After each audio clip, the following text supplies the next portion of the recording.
What's happening, folks? Matthew Bellman, Ryan Kostrowski. This is the DFS 5-Pack. We are here to break down the very last big slate before the All-Star break.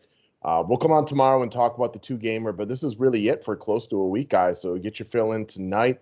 I know we'll get a couple of days off here ourselves to, recharge the batteries and do whatever. I'm sure a lot of you guys will be doing the same. But like most of y'all, come like Sunday or maybe even Saturday, I'll be like, dang, I missed basketball already. No doubt about that. And I'm happy right now for the couple days, but when it's actually there, I'll be missing NBA. Definitely, guys. So before we get into our DK picks today, talk about some of the great things going on at Overlay Fantasy Sports.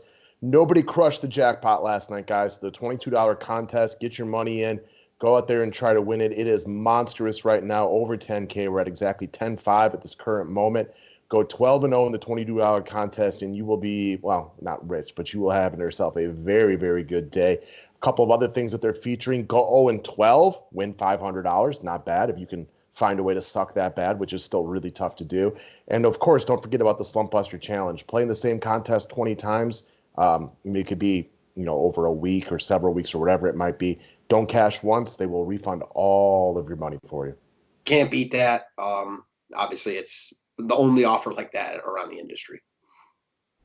All right, guys. So I want to continue to feature the 5-pack deal of the week since this is really our best, not our last opportunity because we're bringing it up tomorrow, but this is the last big slate.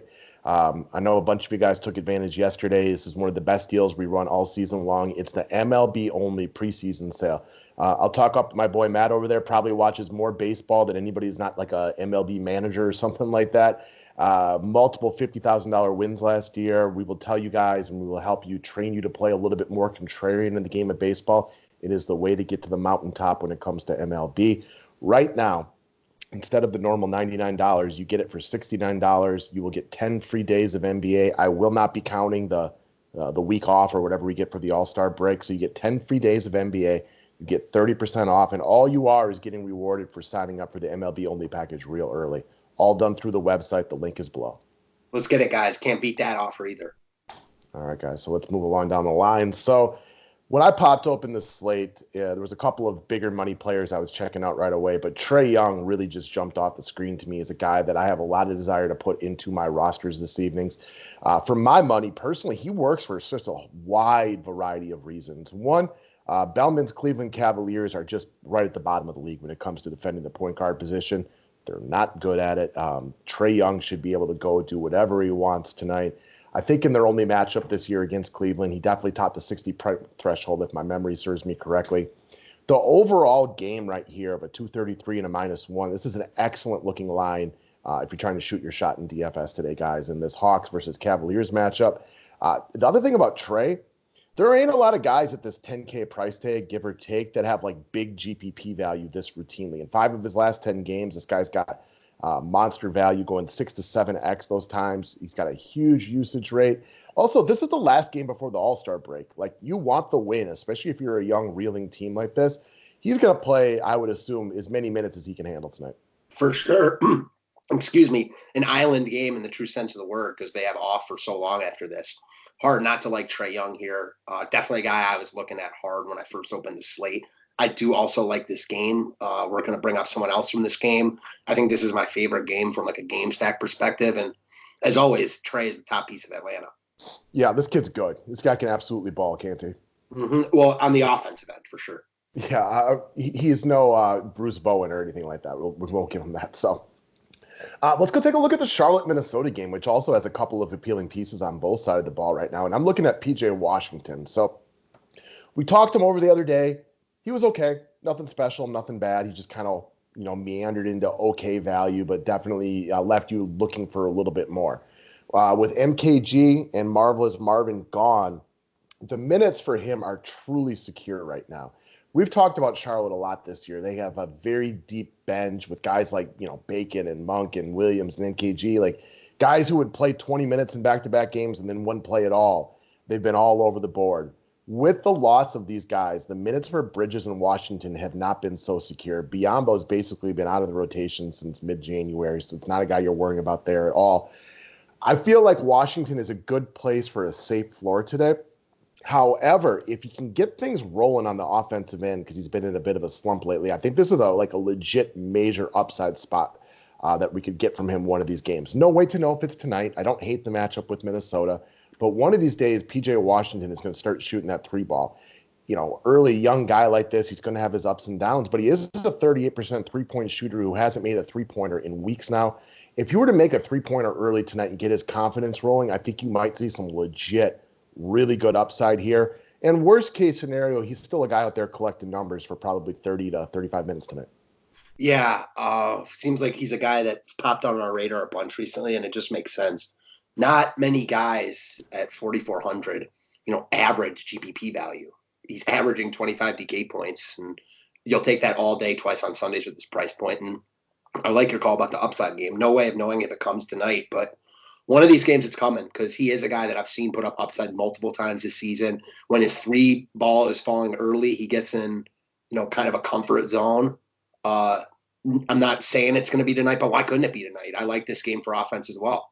We talked about Devontae Graham the other day on the show and how these young guys have more ups and downs than a veteran, right? Like my boy Giannis, what I love about him is the consistency day in and day out. But when you look at a lot of younger players, they just don't bring the consistency as somebody who's been in the league for 5 years or something like that.